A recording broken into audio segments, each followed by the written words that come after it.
Hello Andy, I'm Dr. Harika, ophthalmologist from All India Institute of Medical Sciences, New Delhi. I'm specialized in eye plastic surgery, ocular oncology and facial aesthetic. So I am available with all these services at Eye Focus Eye Hospital, Vijayawada.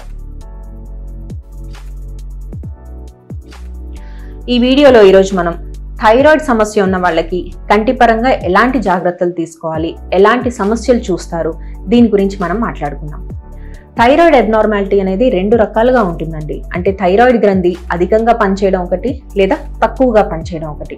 సమస్య ఏదైనప్పటికీ, అంటే ఎక్కువగా పనిచేస్తున్నా లేదా తక్కువగా పనిచేస్తున్నా ఆ ప్రభావం అనేది మన కంటి మీద పడే అవకాశం ఉంటుంది.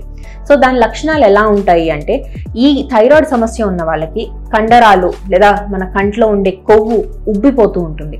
సో దానివల్ల కన్ను అనేది దాని ఉండాల్సిన పొజిషన్ కంటే బయటికి రావడం జరుగుతుంది. అది బయటికి వచ్చింది అంటే మన సర్ఫేస్ ని మన ఐలిడ్స్ ప్రాపర్ గా కవర్ చేయలేవు.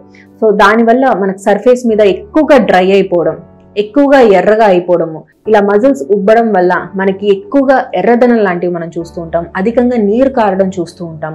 మన కంట్లో ఉన్న పొర అనేది ఉబ్బిపోతుండడం చూస్తూ ఉంటాం. దాంతోపాటు కామన్ గా పేషెంట్స్ కంప్లైంట్ చేసేది ఏంటంటే, పొద్దున్న లేసేసరికి కళ్ళు చుట్టూతా వాపులు వస్తున్నాయండి, నొప్పి వస్తుంది, ఇలాంటివి కామన్ గా పేషెంట్స్ కంప్లైంట్ చేస్తూ ఉంటారు. సో ఈ లక్షణాలు ఉన్న వాళ్ళు ముందు బాడీలో ఉండే థైరాయిడ్ అబ్నార్మాలిటీ కంట్రోల్తో పాటు కంటి పరంగా కూడా ట్రీట్మెంట్ తీసుకోవాల్సి ఉంటుంది. సో కంటి పరంగా ఎప్పుడు ట్రీట్మెంట్ తీసుకోవాలి?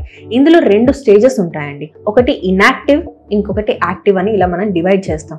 ఇన్యాక్టివ్ అంటే కళ్ళు ఇలా బయటికి ఉన్నా లేదా రెప్పలు ఇలా సపరేట్ అయిపోయి ఉన్నా, అలా ఎర్రదనం కానీ లేకపోతే నొప్పి కానీ ఇలాంటివేమీ లేనప్పుడు మనం దాన్ని ఇన్యాక్టివ్ అంటాం. వాళ్ళని మనం అబ్జర్వ్ చేసుకుంటూ ఉంటే సరిపోతుంది.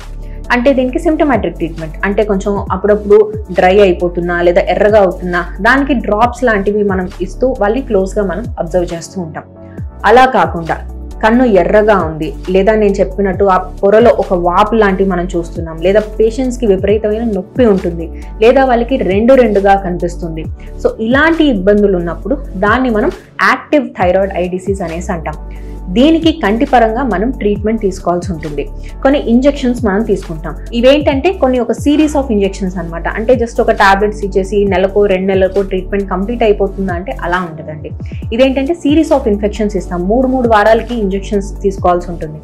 దీనికి రెస్పాన్స్ ఎలా ఉందో చూసుకుని దాన్ని బట్టి ఫర్దర్గా మనం టాబ్లెట్స్కి షిఫ్ట్ చేసుకోవాలా, లేదా సబ్ ఆప్టిమల్ రెస్పాన్స్ ఉంటే వేరే రకమైన మెడిసిన్స్ మనం యాడ్ చేయాల్సి ఉంటుందా. సో ఇవన్నీ పరిగణనలోకి తీసుకుని దీన్ని మనం ట్రీట్ చేసుకోవాలి.